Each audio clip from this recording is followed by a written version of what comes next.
ഞാൻ നിങ്ങളോട് റിക്വസ്റ്റ് ചെയ്യുന്നു, നിങ്ങൾ പറ്റുമെങ്കിൽ എപ്പോഴും ഗ്രാറ്റിറ്റ്യൂഡ് ഒരു തെറാപ്പി സ്റ്റൈലിൽ ചെയ്യണം. ഗ്രാറ്റിറ്റ്യൂഡ് തെറാപ്പി ഞാൻ പഠിച്ചിരുന്നു. 2 ഡേ പ്രോഗ്രാമിന് ഞാൻ പേ ചെയ്തത് 50,000 ആണ്, 50,000 രൂപയാണ്. US ഓറിയന്റഡ് ആയ ഒരു കോഴ്സ് ഉണ്ട്, heal your life love yourself എന്നാണ് കോഴ്സിന്റെ പേര്. ഞാനത് ചെയ്യാൻ കാരണം, ഞാനത് പ്രാക്ടീസ് ചെയ്തിട്ട് നിരവധി മാരകമായ രോഗമുള്ളവരുടെ രോഗങ്ങൾ മാറിയപ്പോൾ ഞാനത് പഠിക്കാൻ തീരുമാനിച്ചു. അതിൽ ഒരു ചെറിയൊരു എക്സ്പീരിയൻസ് പറയാം. ഒരിക്കലും ഞാനൊരു പ്രഭാഷണം നടത്തിയിട്ട് ആ പ്രഭാഷണം കഴിയുമ്പോൾ എൻ്റെ ഒരു സുഹൃത്ത്, ഒരു അധ്യാപകൻ എന്നോട് ചോദിച്ചു, ഞാൻ എൻ്റെ സഹോദരിയും കൂട്ടിയിട്ട് നിങ്ങളടുത്ത് വരട്ടെ? ഞാൻ ചോദിച്ചു, എന്തിനാ?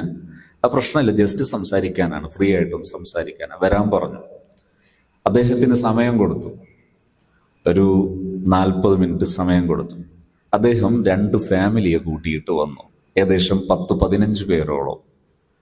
അവരെൻ്റെ അടുത്ത് വരുന്നത് എന്തിനാണെന്നറിയോ? ഈ സഹോദരി മാരകമായ ഒരു രോഗം അനുഭവിച്ചുകൊണ്ടിരിക്കുന്നു. എന്താണ് അവരുടെ രോഗം? തല പൊട്ടുന്നത് പോലെ വേദനിച്ചുകൊണ്ടേയിരിക്കും. വെളിച്ചത്തിലേക്ക് നോക്കാൻ പറ്റില്ല, വെള്ളം കുടിച്ചാൽ പ്രയാസം, ഉറക്കം കിട്ടുന്നില്ല. എന്നാൽ ഉറങ്ങാൻ പറ്റുമോ? ഉറങ്ങാൻ പറ്റുന്നില്ല. എഴുന്നേറ്റ് നടക്കുമ്പോഴും ഇതുപോലെ. ഇങ്ങനെ എനി ടൈം ഈ സഹോദരി പ്രയാസപ്പെട്ടുകൊണ്ടിരിക്കുന്നു. എല്ലാ ഡയഗ്നോസിസ് ടെസ്റ്റുകളും കഴിഞ്ഞു, CT സ്കാന്, MRI സ്കാന്, എല്ലാ സ്കാനുകൾ ചെയ്തു. ട്രീറ്റ്മെന്റുകൾ പരാജയപ്പെട്ടു. 2 വർഷത്തിലേറെയായി ഇത് തുടരുന്നു. അങ്ങനെ ഞാൻ ഈ സഹോദരിയോട് ചോദിച്ചു, നിങ്ങൾ ഗ്രാറ്റിറ്റ്യൂഡ് തെറാപ്പി, ഞാൻ അങ്ങനെയല്ല പറഞ്ഞത്, ആക്ച്വലി ഗ്രാറ്റിറ്റ്യൂഡ് തെറാപ്പി അവരെ കൊണ്ട് ചെയ്യിപ്പിച്ചു. 14 ദിവസം തികയുന്നതിന് മുമ്പ് അവരുടെ രോഗത്തിന്റെ 80% മാറി. എന്താണ് ഗ്രാറ്റിറ്റ്യൂഡ് തെറാപ്പി? നിങ്ങൾ മുസ്ലിംസ് ഒക്കെയാണ് ഗ്രാറ്റിറ്റ്യൂഡിന് ഉപയോഗിക്കുന്ന വാക്കാണ് അൽഹംദുലില്ല. എന്തുകൊണ്ട് വിശേഷം ചോദിച്ചാൽ ഒരു മുസ്ലിം പറയാ അൽഹംദുലില്ല. ഗ്രാറ്റിറ്റ്യൂഡിന്റെ ഒരു വേർഡാണത്. താങ്ക്സ് എന്നാണ് അതിന്റെ മറ്റൊരു വാക്ക്. ഇത് നാം നമ്മുടെ ഏത് ചെറിയ ചെറിയ അനുഗ്രഹങ്ങൾക്കും താങ്ക്സ് പറഞ്ഞ് ശീലിക്കുക. യുഎസുകാരിയായ ലൂയിസ് ലെഹേ എന്ന് പറയുന്ന ഒരു ലേഡി 57-ാമത്തെ വയസ്സിൽ ക്യാൻസർ പിടിപെട്ടിട്ട് 4th സ്റ്റേജ് കഴിഞ്ഞുപോയി. മെഡിസിൻ ഫലിക്കാതെ പോയി. ആ സമയത്താണ് അവർ ഈ പഠനത്തിലേക്ക് ഇറങ്ങുന്നത്. 97 വയസ്സുവരെ പൂർണ്ണ ആരോഗ്യത്തോടെ ജീവിച്ചു ശേഷം ഗ്രാറ്റിറ്റ്യൂഡും ഫോർഗിവ്നെസ്സും നന്നായിട്ട് പ്രാക്ടീസ് ചെയ്തപ്പോൾ 97 വയസ്സുവരെ ജീവിച്ചു എന്ന് മാത്രമല്ല, ആയിരക്കണക്കിന് മാനസികമായി ശാരീരികമായി പ്രയാസപ്പെടുന്നവർക്ക് ട്രീറ്റ്മെന്റ് നൽകുകയും അതിന് പാറ്റന്റ് എടുക്കുകയും ചെയ്തു അവർ.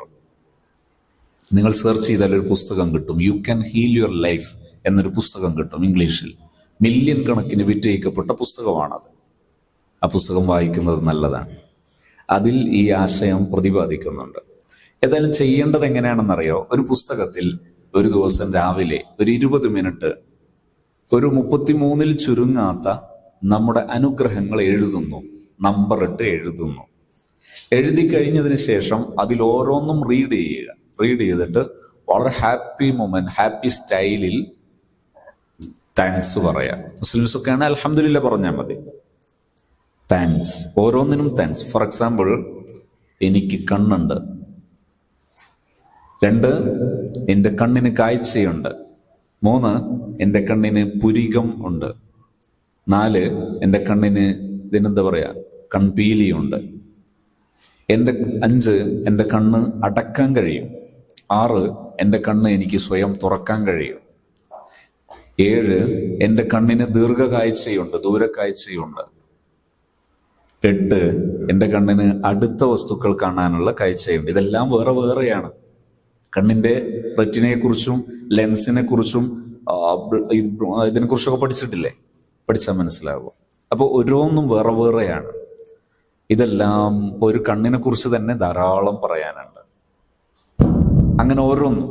ഇപ്പൊ ഫോർ എക്സാമ്പിൾ ഞാൻ പറയാറുണ്ട്, എൻ്റെ ഡ്രസ്സ് എനിക്ക് സ്വയം വെയർ ചെയ്യാൻ, സ്വയം ധരിക്കാൻ പറ്റി. എൻ്റെ ഷർട്ടിന്റെ ബട്ടൺ എനിക്ക് സ്വയം ഇടാൻ പറ്റി. ഇത് നിസ്സാരാണോ?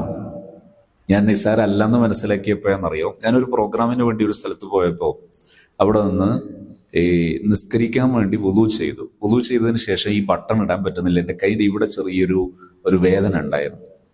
അപ്പം ഞാൻ മറ്റൊരു സുഹൃത്തിനോട് ചോദിച്ചു, ഇതോ ബട്ടൺ ഒന്ന് ഇട്ട് തരുമെന്ന് ചോദിച്ചു. അയാൾ എനിക്ക് ബട്ടൺ ഇട്ട് തന്നു. അപ്പോഴാണ് ആ ബട്ടൺ മറ്റൊരാൾ ഇടുമ്പോഴുള്ള കഷ്ടപ്പാട് മനസ്സിലാക്കിയത്. നിങ്ങൾ ധരിച്ച ഏതെങ്കിലും ഒരു വസ്ത്രം നിങ്ങൾക്ക് മറ്റൊരാൾ ഇട്ട് തരുന്ന ഒരു രംഗം ആലോചിച്ച് നോക്ക്. അപ്പോഴാണ് നമ്മിലെ ചെറിയ ചെറിയ അനുഗ്രഹങ്ങളുടെ വലുപ്പം നമ്മൾ മനസ്സിലാക്കുന്നത്. ഈ രീതിയിൽ നാം നമ്മുടെ ചെറിയ അനുഗ്രഹങ്ങൾ നോട്ട് ചെയ്ത് അതിന് താങ്ക്സ് പറഞ്ഞാൽ ലൈഫ് എപ്പോഴും ഹാപ്പി ആയിട്ട് മാറുന്നത് കാണാം.